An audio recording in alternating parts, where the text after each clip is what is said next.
Israël demain, c'est l'émission des innovations en Israël. Olivier Granillic vous fait découvrir chaque semaine toutes les nouveautés dans le domaine des nouvelles technologies, de la médecine et du social.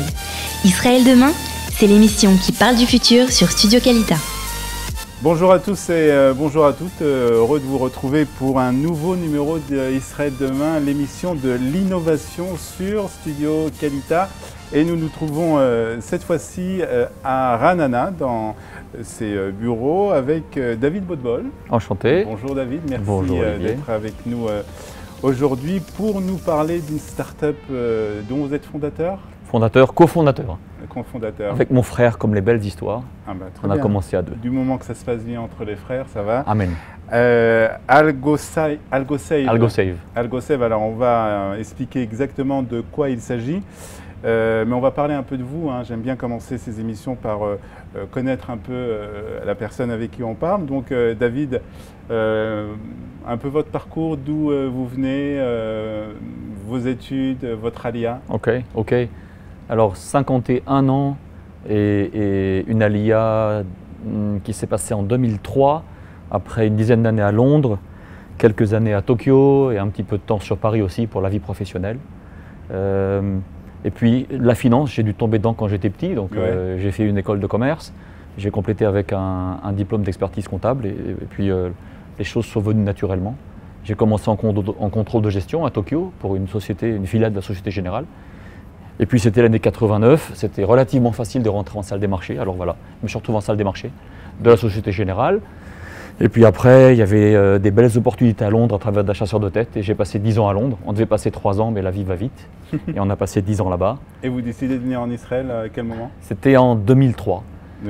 Quand mon grand a eu 10 ans, mon épouse m'a dit ça suffit, on rentre à la maison.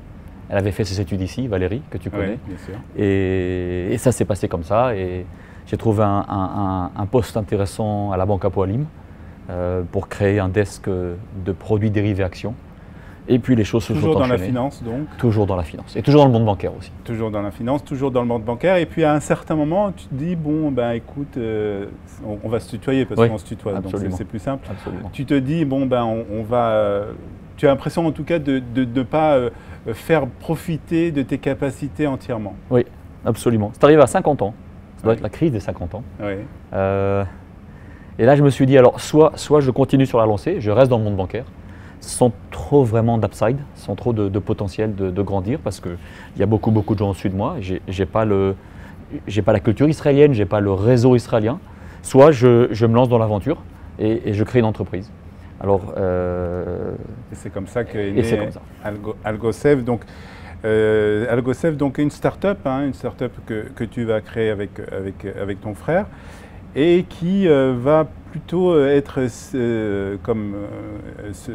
avoir comme sujet les risques autour des crédits. Oui, le risque de crédit. Le risque de crédit. Alors, c'est un terme de la finance. Tu vas nous expliquer un peu ce que c'est le risque de crédit? Ça veut dire quoi?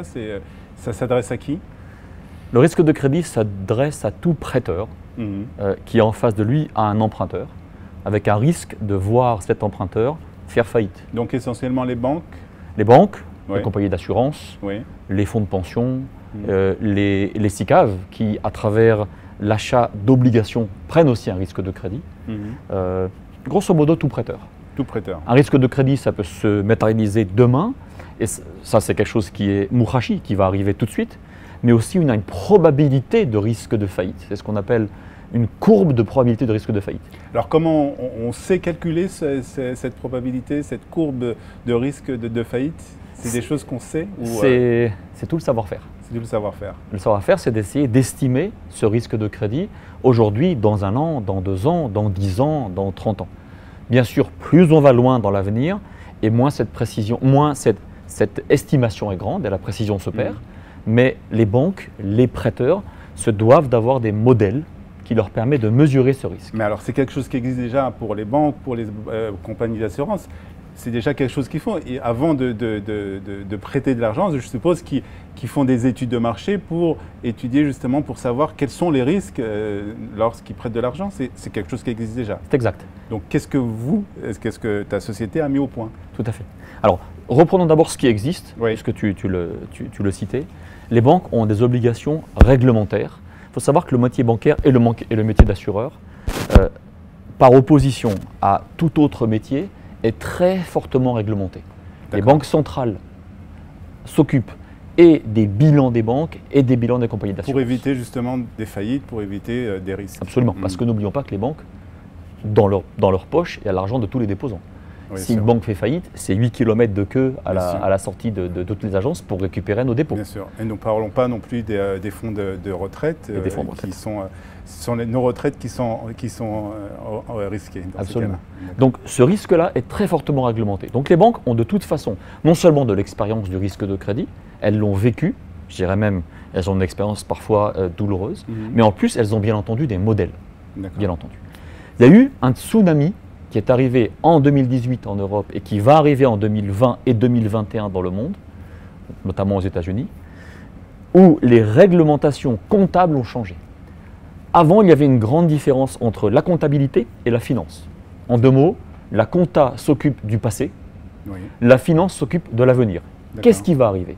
Donc la finance s'occupait du risque de crédit. La comptabilité se contentait d'enregistrer les opérations, sans trop prendre en compte qu'est-ce qui va se passer dans l'avenir. Il y a une nouvelle règle qui est sortie, en Europe elle s'appelle IFRS 9, aux États-Unis ça s'appelle CECL, Current Expected Credit Loss, qui dit à partir de maintenant, comptables et financiers, vous allez vous parler. Alors les comptables qui avaient l'habitude de vivre au 3e sous-sol et les financiers qui habitaient au 15e étage dans leur tour d'ivoire, tout d'un coup se rencontrent au 6e, qui est l'endroit de la salle des marchés. Là, qu'est-ce qu'ils se disent? Ils se disent d'abord, on n'a pas envie de se parler. Et ça a pris 3 ans pour les mettre ensemble avec des énormes missions d'audit pour réussir à marier ces deux cultures qui finalement clashent l'une contre l'autre. Mais ils n'ont pas eu le choix parce que la réglementation impose aux banques, aux compagnies d'assurance en 2021 et cette réglementation, c'est pour éviter justement qu'il y ait des grosses faillites ou qu'il y ait des gros clashs. Exactement. En fait, jusqu'à 2018 et 2020-2021, c'était ce qu'on appelle en anglais too little, too late. Les banques et les compagnies d'assurance prenaient en compte les risques de crédit quand c'était déjà arrivé. C'est trop tard. Alors les réglementations comptables et donc bancaires, on dit maintenant on veut savoir qu'est-ce que vous pensez qui va arriver. Donc il faut des nouveaux modèles. Les banques y ont travaillé et nous on y a travaillé. Et on a offert aux banques ce qu'ils appellent un challenger model. Les banques ont des modèles internes, mais elles veulent avoir aussi une vision externe qui n'est pas compartimentée et bloquée par la réglementation. Donc qu'est-ce que vous avez mis vous au point un logiciel, en fait une solution logicielle, et qu'est-ce qu'elle propose, qu'est-ce que propose ce logiciel en fait? Elle propose de répondre aux besoins réglementaires. Donc ça c'est un premier challenge. Et sous forme de challenger, c'est le cas de le dire, c'est-à-dire que la banque a son modèle, on dit à la banque voici une autre vision de votre risque de crédit, comparée. C'est toujours bien d'avoir, c'est même en l'occurrence obligatoire. Le challenger modèle est obligatoire dans certaines réglementations. Donc ça, c'est la première chose. La deuxième chose, les comités exécutifs des banques veulent que enfin cette tour d'ivoire qui s'appelle le risque commence à absorber de l'innovation. C'est le dernier rempart à l'innovation qui ne veut pas trop innover et pour compte. L'innovation, c'est le changement et la réglementation ne veut pas de changement. Mais les comités exécutifs des banques et des compagnies d'assurance veulent de l'innovation dans cette tour d'ivoire. Donc doucement, elles font venir des startups et c'est pour ça qu'on a été choisi par Barclays. Parce que Barclays veut insuffler dans son risk management, dans son département de risque, de la nouveauté, de l'innovation. Alors, Barclays, on va dire, en pratique, ce logiciel, qu'est-ce qu'il fait? Vous le vendez à des banques, à des compagnies d'assurance, à des SICAV, et qu'est-ce qui permet de faire? Alors, il permet, d'abord, on répond aux besoins réglementaires, challenger. Deuxièmement, on peut calculer de façon beaucoup plus précise, en live, le risque de défaut des emprunteurs. Et non pas en regardant dans le passé ce qui s'est passé, de façon statistique, mais en regardant à l'avenir, c'est pour ça qu'on appelle ça comment ce logiciel peut le savoir? C'est tout le savoir-faire.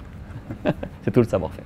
En fait, on a une grosse base de données, à la fois de ce qui s'est passé dans le passé, mais aussi de prix de risque de crédit dans le marché, qu'on appelle les CDS, les obligations.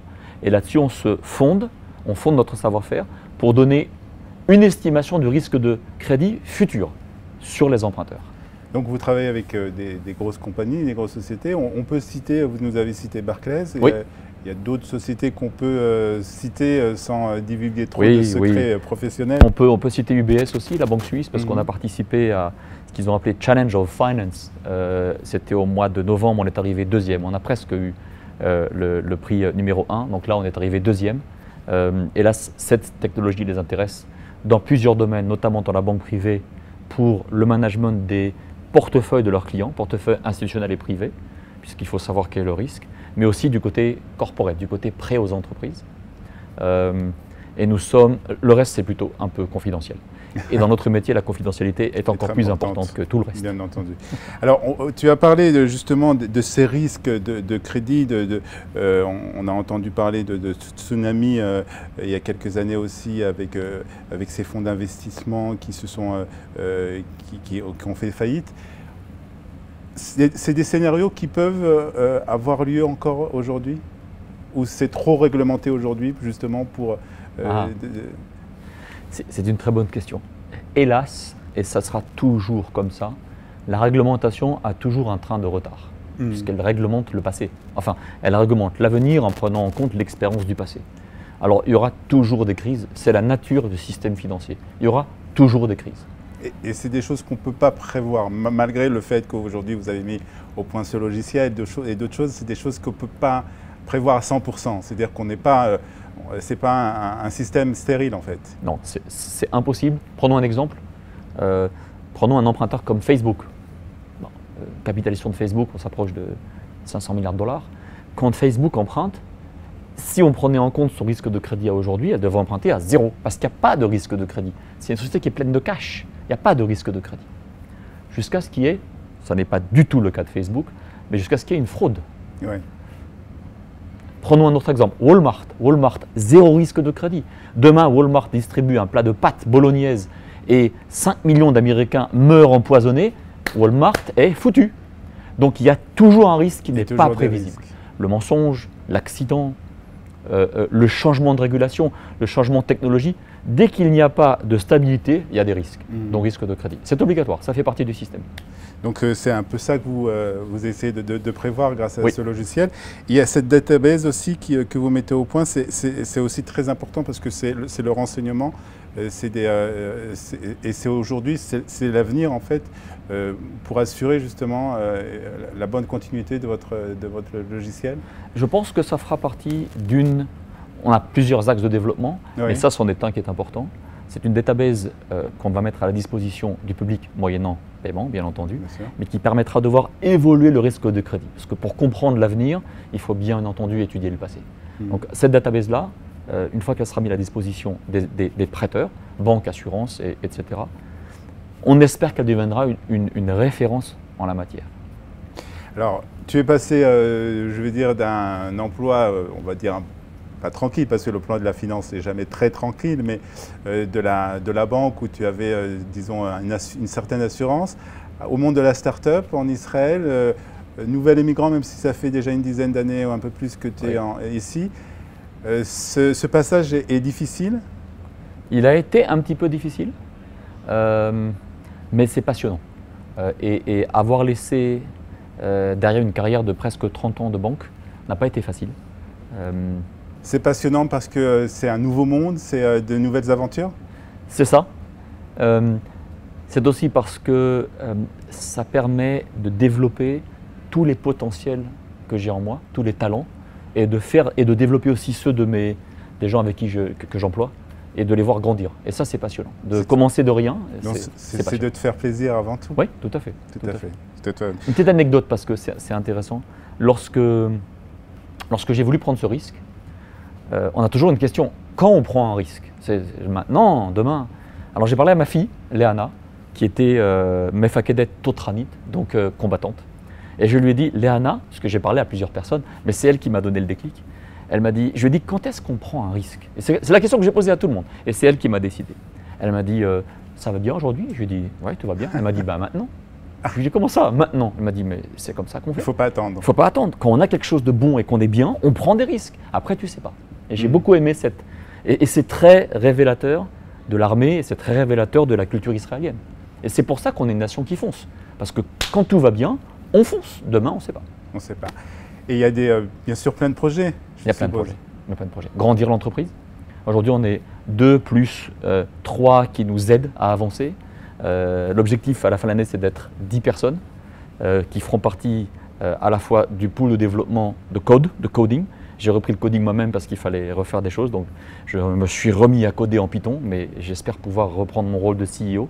Il y a beaucoup de choses à faire, donc employer des codeurs et aussi des vendeurs, bien entendu. Vendeurs et de développer ça dans le monde entier, bien entendu. Oui, aujourd'hui notre territoire de marketing, c'est l'Europe, pour des questions de proximité, mais les États-Unis, c'est le numéro 2 et ça doit arriver tout de suite. Donc on va te souhaiter en tout cas bonne chance pour cette entreprise avec ce logiciel qui permet de calculer les risques de crédit et de nous assurer à nous aussi en tant que clients de banque ou avoir nos retraites dans ces grandes sociétés parce que c'est des choses qui arrivent rapidement aussi, de nous assurer aussi tout notre avenir. Merci beaucoup David d'avoir participé à cette émission. Merci pour la réalisation technique dans ces beaux bureaux ici à Ra'anana et nous nous retrouverons la semaine prochaine pour un nouveau numéro de Israël Demain. Merci, bye bye, à bientôt. Merci, au revoir.